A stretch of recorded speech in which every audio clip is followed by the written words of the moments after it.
Ok, donc dans cet exercice, on nous dit que Clara elle a besoin d'estimer certaines valeurs prises par une fonction f, qu'elle a un tableau de valeurs avec plusieurs valeurs de x, et qu'elle utilise donc un repère avec une échelle semi-logarithmique sur l'axe des ordonnées.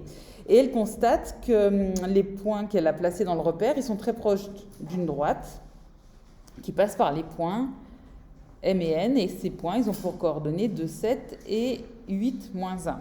Première question, on doit déterminer l'équation de la droite MN et ensuite en déduire une expression analytique de la fonction f. Donc on commence, on a les points M et N, moi je les ai réécrits, c'est pas obligatoire mais moi j'aime bien les réécrire, ça me les met en mémoire. Et on sait que la pente de la droite MN, on va faire delta Y sur delta X, et faites bien attention, si vous choisissez un ordre, si vous faites l'ordonnée du point N moins l'ordonnée du point M, en dessous, vous devez faire la même chose. On aurait pu faire le contraire, mais moi, je choisis toujours la solution où j'ai un dénominateur qui est positif. Je préfère. Ok, vous n'êtes pas obligé. De toute façon, vous arrivez au même résultat. Vous obtenez moins 8 sur 6, c'est-à-dire moins 4 tiers. Ça va? Donc, on sait que la pente de la droite MN, c'est moins 4 tiers. Donc, on sait qu'on peut écrire l'équation, donc Mn, a pour équation y égale moins 4 tiers de x plus b, où b, c'est l'ordonnée à l'origine. B, c'est un réel. Il faut qu'on arrive à trouver la valeur de b. Et pour trouver la valeur de b, eh bien, on va utiliser le fait qu'un point appartient à une droite si et seulement si les coordonnées de ce point appartiennent à cette droite. Donc, on peut choisir, par exemple, le point M. Forcément, il appartient à la droite Mn. Eh bien, on va remplacer y et x par les coordonnées du point M. Donc, x, on va le remplacer par 2, y, on va le remplacer par 7.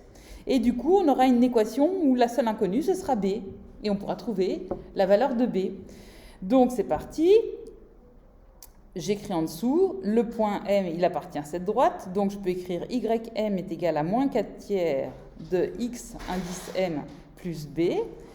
On remplace par les valeurs, donc on a dit ym ça vaut 7, xm vaut 2, donc on se retrouve avec cette équation qu'on n'a plus qu'à résoudre, mais ça vous savez faire, et on trouve que b est égal à 29 tiers.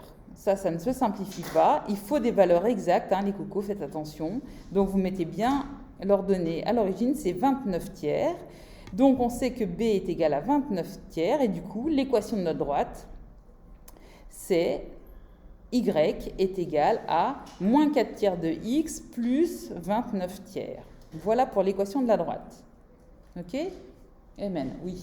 Je n'ai pas compris pourquoi vous avez mis un moins 8 sur 6, c'est pas l'inverse, ça passe 6 sur moins 8. Delta y sur delta x. Delta y sur delta x. Ça va? On fait yn moins 1 auquel on soustrait 7, donc ça fait bien moins 1. Moins 7 égale moins 8.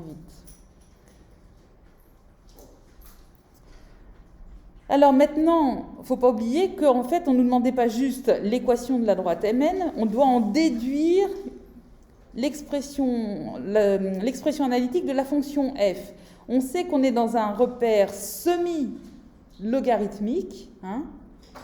Donc l'axe des y, il a une échelle logarithmique, l'axe des abscisses a une échelle linéaire, et donc si vous retournez voir dans la théorie, vous pourrez voir qu'en fait, on peut en déduire que le log en base 10 de f de x va être environ égal à moins 4 tiers de x plus 29 tiers, et donc, comme le logarithme en base 10 de f de x est environ égal à cette expression, eh bien, en appliquant de chaque côté l'exponentielle en base 10, on peut en déduire que f de x est environ égal à l'exponentielle en base 10 de moins 4 tiers de x plus 29 tiers.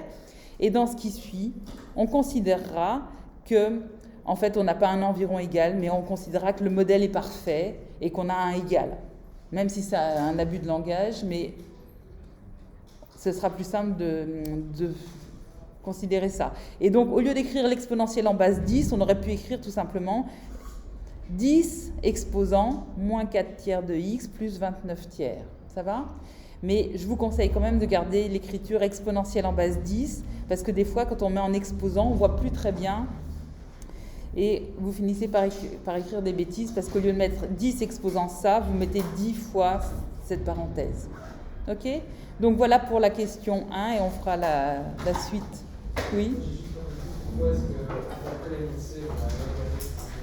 Parce qu'on te dit qu'elle a utilisé en fait une échelle logarithmique pour graduer, parce que tu as des valeurs qui sont très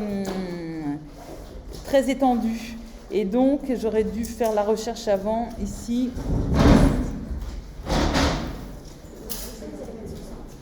Oui, voilà. C'est ce qu'on avait vu dans cette partie-là. Repère semi-logarithmique. Et en fait, la théorie, elle est expliquée ici. Ça va? C'est à la page 45. À demain!